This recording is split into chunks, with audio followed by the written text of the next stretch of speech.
Hey guys, welcome to Marketing After Dark Season 2. We are so excited to be back this season with you. We have an amazing guest today. So we recently launched some research with IPG, and we wanted to understand when you see creepy videos online, what is the impact of a brand that runs next to those creepy videos, right? So, okay, I just watched pimple popping or ASMR, guilty pleasure of mine. What happens when a brand runs next to that content, right? What's the impact on that brand? And if you are that brand, how far away do you have to be from that content so that people don't associate your brand to it? So today we are joined by Joshua Lowcock. He is the Chief Digital Officer and Global Chief Brand Safety Officer at Media Brands. And Joshua is going to talk to us a little bit about the research and dive into some cool brand safety stuff. So thank you so much for joining us. And thank you, Joshua, for joining me. Happy to be here. So we just did some research together. Part of the research we called the flip side of the halo effect. So I was wondering if you don't mind actually just sort of level setting, what is the halo effect? And then what is the flip side of the halo effect? So, the halo effect is being associated with good, relevant content improves the effectiveness of your advertising. I think the flip side of it all is unsuitable content, and there's a broad definition of what could be deemed unsuitable content, has a negative impact on your brand. And it's not just unsuitable in what would be a classic brand safety sense of violent and inappropriate, but to use your example, you said you were a fan of ASMR.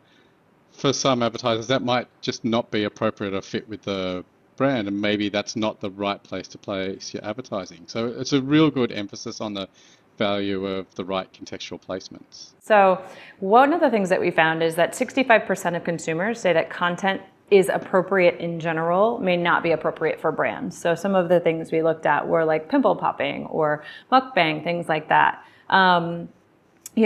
People might watch it and they might engage with it and they might find it entertaining, but they don't necessarily find it appropriate for brands. In fact, one of the quotes from the study was, if you want to be taken seriously, don't put ads next to these creepy ass videos. Yeah, I remember that piece of feedback exactly. And I think that's one of the great things about the study is, we coined this new phrase, which was misaligned content. And I think that's the big lesson, because there's content that people enjoy, which is just not the appropriate place for an ad to be adjacent to, because it's not the right alignment, contextual environment for it. I often say that, brand safety is a two-way street. It's not just about the content. Sometimes the ad itself might not be appropriate for the placement. And to use your pimple popping example, that's probably not the best place to have a meal, like an advertisement for a meal or something like that. And you go, okay, let's just sort of think about the moment, the mindset people are in, and think about the right place to be aligned with our messaging. One of the things that we found that was interesting is we wanted to understand the proximity of what we're calling misaligned content to ads on different platforms. So what does that look like in a pre-roll environment? What does that look like in a card environment where you're swiping? And so we had some interesting findings in that people actually associate the brand, even if you're 2 cards away on a platform, for example, they associate the brand with that content. So I think one of the things we found really interesting and hadn't really been tested before was, what does that proximity look like, and what is the impact that it has on the brand? Yeah, I think that was to me, an important part of the study, and because there's a thing that we get too close to in this industry that we forget that, everyday, people don't understand, which is a lot of ads are placed programmatically or, with machines. But if you're an everyday person seeing it, you think there's been a deliberate choice or action taken. So you do see an association with content and the advertisement, because you think the advertiser deliberately chose to be in that environment. And that gets back, I guess, to the sort of the legacy world of advertising, which was every placement was deliberate and intentional. Right. So I'm less surprised to that. I think what it is it's a wake-up call to brands to be more thoughtful about what controls they have in place to limit proximity of, being aligned or misaligned to the right or wrong things. Sure. Yeah, and I guess that was going to be my question is, what do brands do? Because a lot of, we actually presented this to a couple of different brands and they said, well, great, this is great, but what do I actually do with this information? I mean, what do you do with this misinformation? It's always, the million-dollar question from clients, so what action do I take? I think it's, you've got to take a step back and sort of the things that I always encourage people to do is take a look at the placement level detail of where your ads have been running. That's the first step.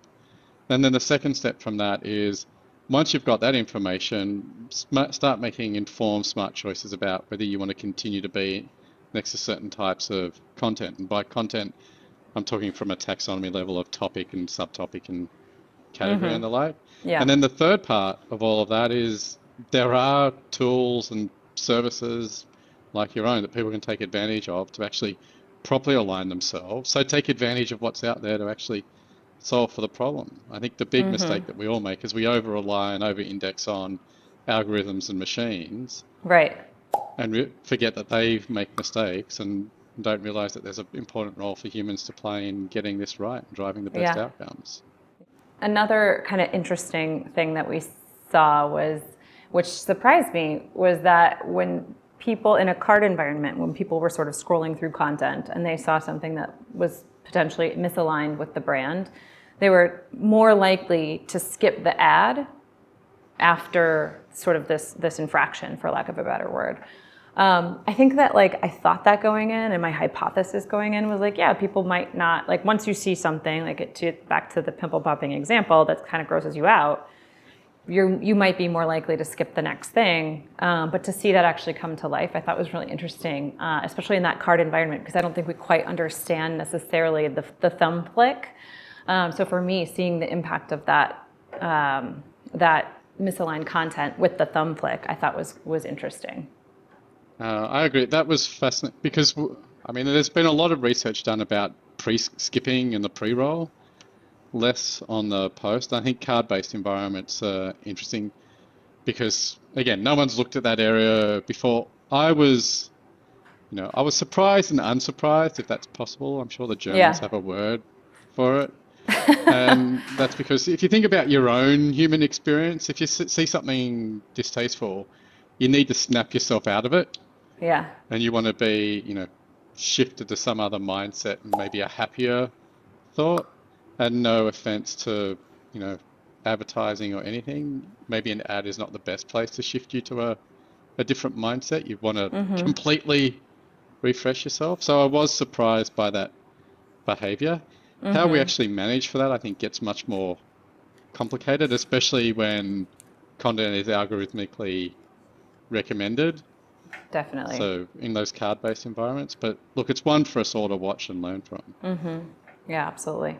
Joshua, thank you so much for joining me today. I really appreciate your time. Oh, absolute pleasure, Lauren.